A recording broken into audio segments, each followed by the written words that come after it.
Good morning one and to all.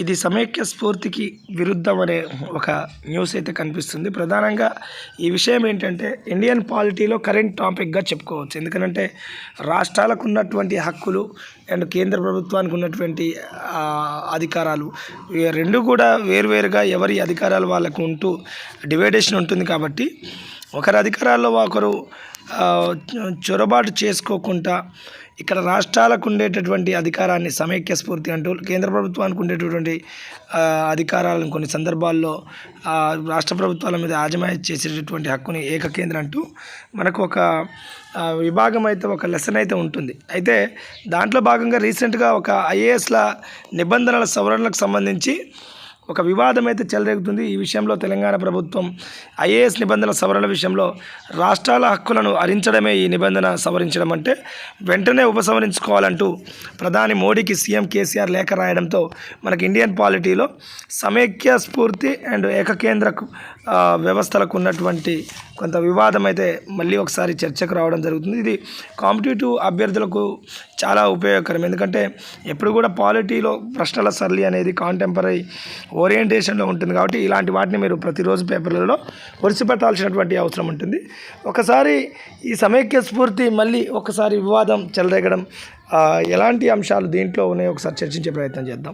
మొదటిసారిగా do or die ఛానల్ని visit చేస్తున్న వాళ్ళు ఉన్నట్టయితే మీరు కంపల్సరీ సబ్స్క్రైబ్ చేసుకునే ప్రయత్నం చేయండి.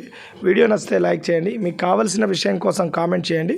మిగతా వాళ్ళకు కూడా వీడియోస్ని ఫార్వర్డ్ చేయండి. కేంద్ర ప్రభుత్వం అఖిల భారత సర్వీసుల నిబంధనలకు ప్రతిపాదించిన సవరణలపై తెలంగాణ ముఖ్యమంత్రి కేసీఆర్ తీవ్ర నిరసన వ్యక్తం చేశారు. ఇవి రాజ్యాంగ సమైక్య నిర్మాణానికి విరుద్ధమని, ఐఏఎస్, ఐపీఎస్, ఐఎఫ్ఎస్ల సేవా గుణాలను దెబ్బతీస్తాయన్నారు. తెలంగాణ ప్రభుత్వం వాటిని తీవ్రంగా వ్యతిరేకిస్తుందని, వెంటనే వాటిని ఉపసంహరించుకోవాలని ఆయన డిమాండ్ చేశారు.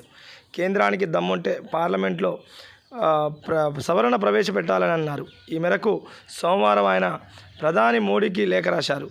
ప్రస్తుత నిబంధనల ప్రకారం ఐఏఎస్ అధికారులను కేంద్రం డిప్యుటేషన్పై తీసుకుంటే రాష్ట్రాల అనుమతి తీసుకోవాలి. దీనిని ఎత్తివేసి రాష్ట్రాలకు సంబంధం లేకుండా కేంద్రం ఏకపక్షంగా తీసుకునేలా సవరణలు చేశారు.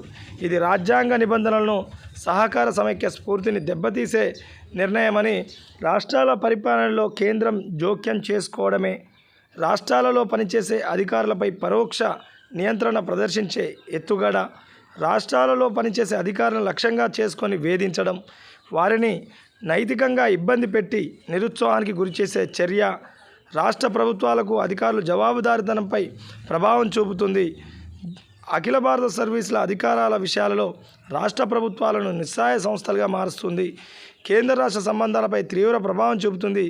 ఇలా అడ్డదారి నిర్ణయాలు తీసుకునే బదులు నేరుగా పార్లమెంట్లో చట్ట సవరణ పూనుకునే దమ్ము కేంద్రానికి ఉందని కానీ కేంద్రాన్ని అడిగినట్టు ఒక వార్త అయితే కనిపిస్తుంది. సో ఈ విషయం ఏదైనప్పటికీ వెలుగులోకి వచ్చింది కాబట్టి సమైక్య ఏకకేంద్ర వ్యవస్థల యొక్క నిర్మాణానికి భంగం కలిగినట్లుగా అఖిల భారత సర్వీసులు మరొకసారి మనకు కాంపిటేటివ్ ఓరియంటేషన్లో చర్చకు వచ్చినాయి. కాబట్టి వీటిని పూర్తి స్థాయిలో చర్చించే ప్రయత్నం చేయండి. రాజ్యాంగం 312 ఏం చెప్తుంది, రాజ్యాంగం 310 ఏం చెప్తుంది, ఆర్టికల్ 310, ఆర్టికల్ 311, ఆర్టికల్ 312 ఏం చెప్తుంది అనేది ఒకసారి నేర్చుకునే ప్రయత్నం చేయండి. కొంత అఖిల భారత సర్వీసులు అన్నప్పుడు ఐఏఎస్లు, ఐపీఎస్లు, ఐఎఫ్ఎస్లు అనే విషయాలను కూడా మీరు తెలుసుకునే ప్రయత్నం చేయండి. కేంద్ర సర్వీసులు ఏముంటాయని తెలుసుకునే ప్రయత్నం చేయండి. సో ఇలా కాంటెంపరీ ఓరియంటేషన్లో కనుక మీరు ఎడ్యుకేషన్లో ఎగ్జామినేషన్ కోసం ప్రిపరేషన్ చేసినట్లయితే డెఫినెట్లీ మీరు సక్సెస్ కావడానికి అవకాశం ఉంటుంది.